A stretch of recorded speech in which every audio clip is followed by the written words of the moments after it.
Back with another episode of Chef's Kiss. Today's topics: stand on business. I'm pissed off today. I'm really fucking pissed off. Some stuff happened yesterday that I'm really upset about. And it was very fucking personal. So I'm a little upset today. Today's stories are all revolved around standing on business. Okay? Maybe we'll talk about that stuff later. First thing we got up here, obviously, Eagles lost. Eagles lost to the 49ers. I'm not going to talk about the game.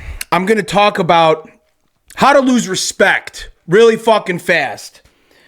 AJ Brown, as a man, there is nothing wrong with you believing that you are the best, with you thinking you are always open, with you completely wanting to dominate every situation, because that's how I feel.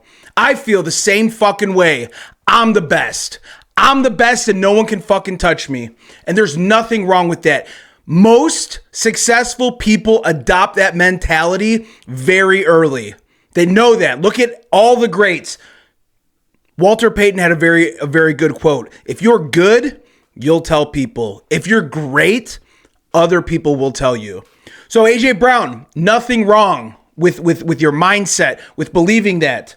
Here comes the issue. You have divided the locker room with your ominous tweets and your Instagram posts and all this shit. I don't get the ball. I don't get my opportunities. I want to dominate. I want the ball in the most important situations of the game. That's your stance, and there's nothing wrong with that. But when it comes down to the biggest moments and you don't perform, that's okay, but you need to face it as a man. You need to answer the questions from the media. You weren't even man enough to face the music.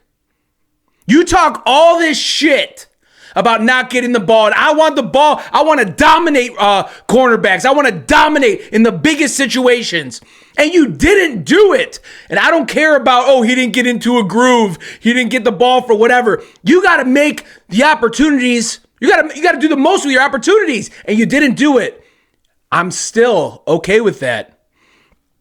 Maybe your effort wasn't there. Maybe your head's not in the game. Maybe you don't want to play here anymore. And that's okay if you can be a man and stand up. You know what? I dropped the ball today. I did not compete to my best abilities. I let the team down. I'm really disappointed in myself. These are things that I can control, and I'm very disappointed in myself because I pride myself in wanting the ball in the biggest situations. And I didn't make it happen. So I deserve any of the criticism that's coming my way. And I gladly accept that. That's what a man does. That's what a man does. Bro, I am wrong sometimes, right? My job, I make videos on the internet about stuff. Sometimes I'm wrong. But you know what I don't do? I don't delete the video. I don't block people. I accept it. It is what it is. A man can stand there and look you in the face and say, I was wrong. That's being a grown-up. That's being an adult. That's being a man. That's being an employee. I fucked up. I'm sorry. This won't happen again. I let you guys down. I let my team down. I let the city down. That didn't happen. You were too afraid to stand in front of a mic in front of a bunch of fucking reporters. You were afraid to do that. You weren't willing to face the music. After all that shit, that's the problem I got. That's how you lose respect as a man, as a player, as a teammate, as someone in the locker room. Who's going to respect that? Everybody can respect the guy that thinks he's the best, that wants the ball. And when that doesn't happen, he accepts it. I failed. I failed this team. I failed this organization. I failed this city. That's somebody that you can look up to. That's somebody that you could say, hey, yeah, AJ fucked up, but man, he faced the music. He talked to the reporters. He admitted that he didn't live up to expectations. going back to the theme of this pod, stand on business. He didn't do it. He'll be a Patriot next year anyway. Get the fuck out of here, coward. It's so sad because he's so talented. He's so talented, and he's got to be a fucking diva. I want the ball. I want the ball. I want in the biggest situation. You don't do shit. But then you don't answer for your lack of production. That's the problem. You don't answer for your lack of production. Moving on. We got goes right into another standing on business. Ben Johnson, head coach for the Bears, was asked because in the locker room he said, "Fuck the Packers," right? Some people, head coach shouldn't say that. It's a little risque. You know what Ben Johnson did? He stood on business. He said, "No, this is a rivalry. It needs to be a rivalry." Bro, do not cower to the fucking minority that's saying, "Oh, I don't know, Ben, you probably shouldn't say it. Do you want to apologize?" No, I don't. I don't want to apologize. I'm standing on business. I believe what I said. I'm not taking it back. That's somebody that can be respected. You think that whole Bears locker room was like, "Damn, Ben is ice cold"? Probably. Because he stood on business. No, I'm not taking it back. This needs to be a rivalry, and I've watched the discount double check for fucking 2 decades. So no, I'm not going to apologize. It is still fuck Green Bay. Next question. Ben Johnson. Respect, dude. And that's what it takes to have a culture change. In a locker room, in a city, in an organization. Ben Johnson is changing the culture. I saw something today that they had a rule that was like, no cursing until Ben Johnson got there. I said, no, I'll fucking do what I want. How about that? How you like them apples? Let's keep it moving. Oh, this one too. The woman in Jacksonville, the reporter in Jacksonville, that nice old black woman. Liam Cohen, congratulations, young man. You did a great season. Reporters, outraged. I'll call them credentialed media. Outraged. That's not what you should be asking. Credentialed media, and I've been in these rooms. I've been credentialed for many events. Baseball, football, credentialed media, all that stuff. These are the most entitled fucking people I've met in my entire life for asking the same 4 fucking questions. In the biggest game of the season, you guys didn't come through. How's that make you feel? Fucking dumbass. Like, it's the same question you guys ask every fucking person. You guys aren't reinventing the wheel here. You guys ask stupid questions every interview, every time you're in the locker room. These credentialed media guys, they're affiliated with, a radio station or a newspaper or a blog or whatever. They're the biggest fucking nerds in the world. They're just little worms. I'm going to write it down. They would never say anything to you face to face. They write it on their little computers. They won't even go on camera because they're too much of a coward. These are little worms. They're the most entitled people. They believe like they own their space.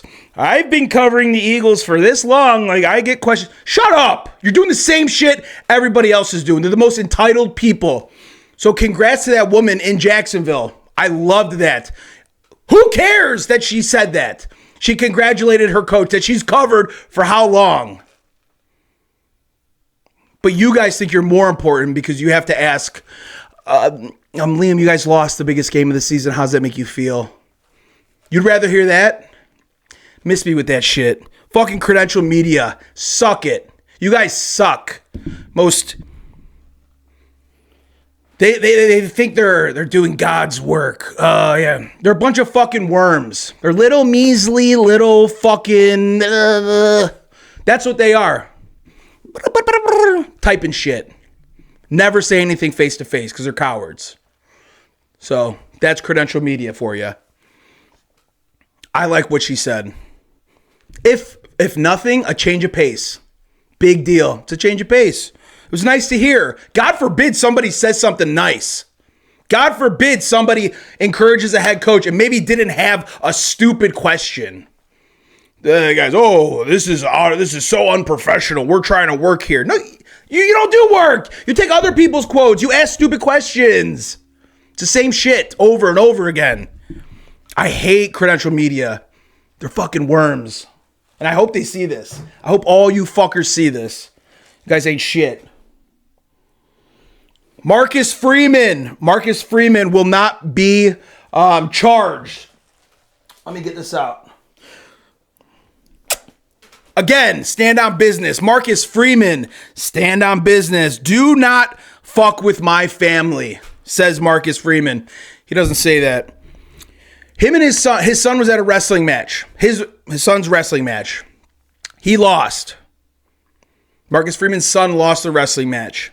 Another man, I think it was the guy that he was facing, his father, I'm guessing, it's not exactly clear if it was his father, starts talking shit, getting in his son's face, talking shit. Who here as a father is going to allow anybody to get in my son's face and start yelling or talking shit? No. You're gonna let a grown man get in your kid's face? It's fucking. Anyway, this is what happened. I'm just gonna read it verbatim. The altercation allegedly took place after Vinny Freeman's match against Hanover Central. The kid's name was Israel Sanat. Vinny lost. As Vinny was escorted off the mat out of the gym by Marcus and the Penn head coach, Brad Harper, Flieger, I guess this is the guy's last name, the instigator, Flieger allegedly begins to exchange words with the group. As Marcus Freeman walked through the front door into the hallway, physical contact allegedly occurred between Freeman and Flieger, but police did not disclose the extent of the alleged contact. Once in the hallway, Flieger and Marcus Freeman's wife, Joanna, engaged in a shouting match before local law enforcement and Mishawaka school officials separated the two groups. So he's not going to be charged. There wasn't enough sufficient evidence for contact or for, assault, whatever it is. Shout out Marcus Freeman, standing on business. Get out of my son's face. Not going to fly, dude. I don't care if we're in a high school gym. You're not going to get in my kid's face. Most fathers would lay down their life for their children or their wife. So try them, dude. Try a dad. Especially stressed out dad. They're already on the edge. Don't press them. That has been, solid 13 minutes for today's pod. I'm on one today. If you guys can't tell, I am fucking pissed off and revved up about some other stuff. So, let's keep it going. Appreciate you guys watching. That has been Chef's Kiss. We'll be back with another one. Stand on business.